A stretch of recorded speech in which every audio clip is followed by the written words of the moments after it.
Secretary General, Your Excellencies, ladies and gentlemen, it is a very great honor and pleasure to welcome all of you here today. We have a very tight schedule and a long day. On behalf of the East-West Institute and our partners, CNS and the Global Security Institute, we'd like to welcome you for our day where our purpose is to review the progress that has been made since Secretary General Ban Ki-moon's 3 years ago to this date in this forum set out a bold and important 5-point plan, which has been much discussed and much debated. And we're honored, Mr. Secretary General, that 3 years later you return and we see where we stand and where we need to go. I'd now like to move on and call our partner, Jonathan Granoff. What has struck me about the leadership of the Secretary General on both the nuclear issue as well as the issues of climate change and poverty is his emphasis on the conjoining of the moral imperative with the practical imperative, and his emphasis consistently on the need for higher levels of multilateral cooperation.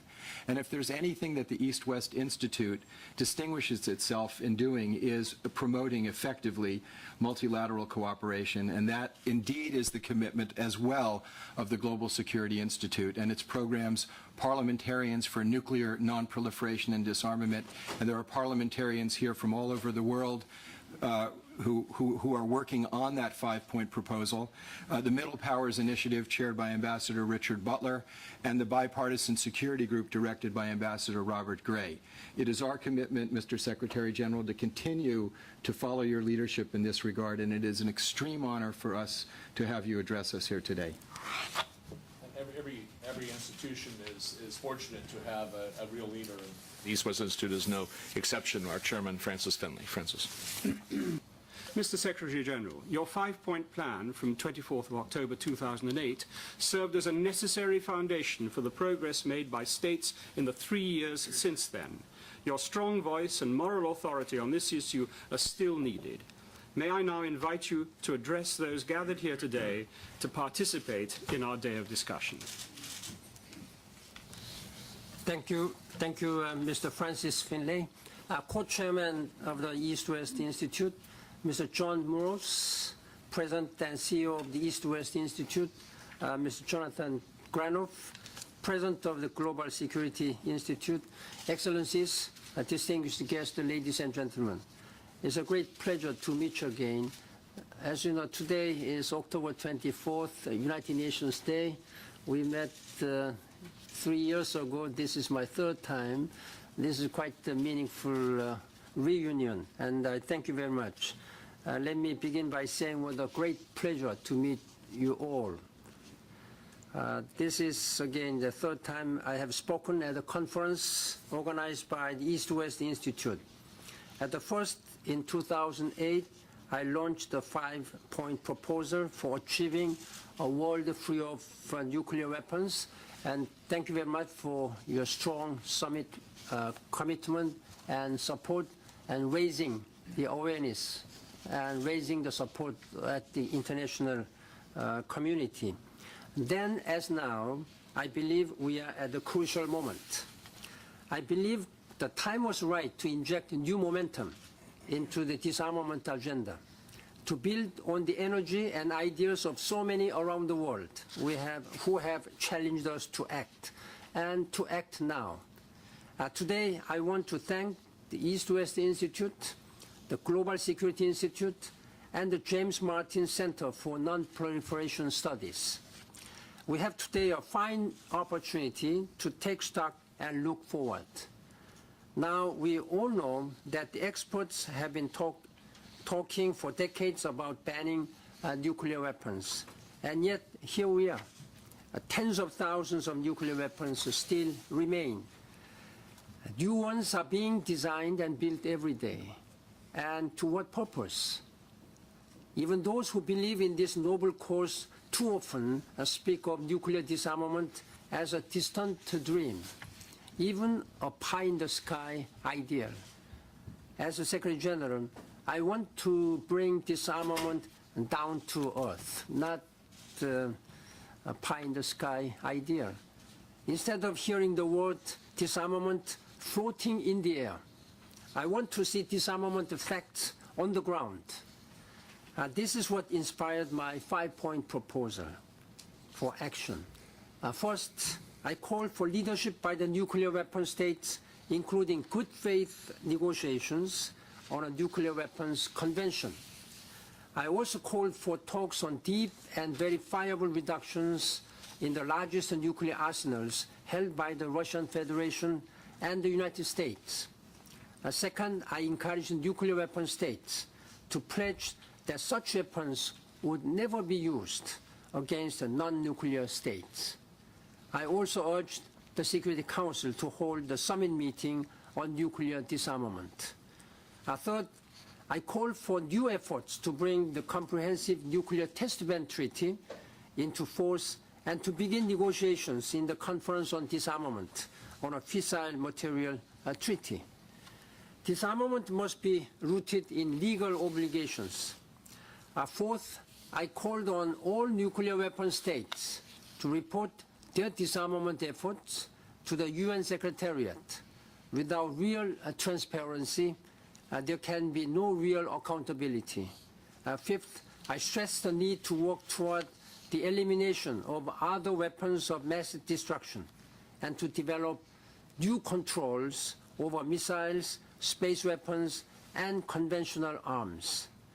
3 years on, we have seen some concrete progress. In September 2009, the Security Council held its first ever summit meeting on disarmament and non-proliferation. Last year, the Russian Federation and the United States signed the New START Treaty. Meanwhile, support for a nuclear weapons convention continues to grow. In 2010, the annual General Assembly resolution for negotiating such a convention gained the votes of 133 member states, the most ever.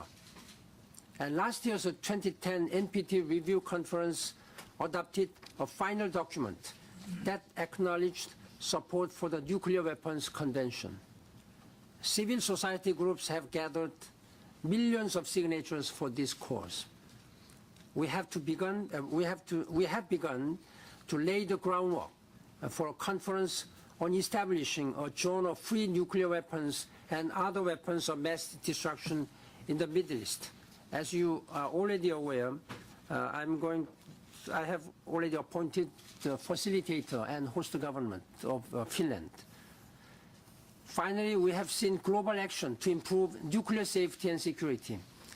Last month, in the aftermath of Fukushima disaster, I convened a high-level meeting on nuclear safety and security at the General Assembly. I hope it can serve as a stepping stone to other efforts, including 2012 Seoul Nuclear Security Summit. Ladies and gentlemen, today I would like to outline my thoughts for how to advance this progress. Most immediately, the world is expecting a deeper reduction in the largest nuclear arsenals. This should include limits on both non-strategic nuclear weapons and non-deployed weapons. And by weapon reduction, I mean weapon destruction. There is an indispensable role here for international verification, especially over the disposition of fissile materials from dismantled weapons. We need a significant improvement in transparency. Too little is known about existing stockpiles of weapons, fissile materials, and delivery systems. The UN's disarmament repository offers a useful tool for states in encouraging greater transparency. Next year's first session of the PrepCom for the 2015 NPT Review Conference offers an opportunity to strengthen accountability in fulfilling the disarmament commitments made at the 2010 Review Conference. We must also strengthen the rule of law in disarmament. And this would include elaboration of the legal obligations needed to achieve nuclear disarmament, including the contents of a future nuclear weapons convention. I would also add the possibility of another Security Council summit meeting and ratification of the protocols to all the regional nuclear weapon-free zone treaties, especially in Central Asia and Southeast Asia, along with the determined efforts to establish a WMD-free zone in the Middle East. The Comprehensive Nuclear Test Ban Treaty should be brought into force without further delay. And of course, we cannot advance rule of law issues without the Conference on Disarmament, the world's only multilateral negotiating body for disarmament. For too long, this vital body has been paralyzed by differing priorities. It is stumbling into irrelevance. This does credit to no one. It must fulfill its responsibility to act. As we look ahead, we must keep our eyes fixed on our universally agreed ultimate goal of general and complete disarmament. All of what I have proposed is achievable, and none would impair the inherent right of individual or collective self-defense as affirmed in the Charter. Ladies and gentlemen, this is a full agenda, and we cannot achieve it alone. The future of nuclear disarmament rests on many shoulders: nuclear weapon states, the international diplomatic community, and of course, a robust collective effort by civil society. What impresses me most is not the sheer number of disarmament groups that are making a difference, but their diversity. Over the past 3 years, our bonds have grown even stronger. I have seen the passion of the arguments and the power of the stories, from the former Soviet nuclear testing ground in Semipalatinsk to Hiroshima and Nagasaki, where I heard the first-hand from the Hibakusha survivors. In Mexico City, I attended one of the largest gatherings of disarmament NGOs ever. And these groups are expanding their networks and their use of social media, as seen in the efforts of international campaign to abolish nuclear weapons, Global Zero, and many others. We can and we must continue this momentum for progress. Excellencies, ladies and gentlemen, exactly 1 week from today, the world will welcome the 7 billionth member of our human family. We are 7 days from 7 billion. What kind of future will that child have? We know that the world of tomorrow is shaped by the decisions we make today. A world free of nuclear weapons is a concrete possibility.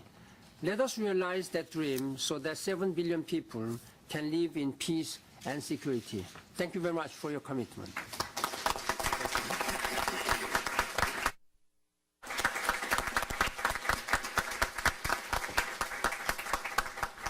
Mr. Secretary General, on behalf of everyone here, may I thank you for your inspirational remarks. Just as you did 3 years ago, you've laid out a roadmap and plan for the future few years and given a focus for our discussions for the rest of today. So thank you very much for finding the time to join us today. We greatly valued your presence. Thank you. Thank you.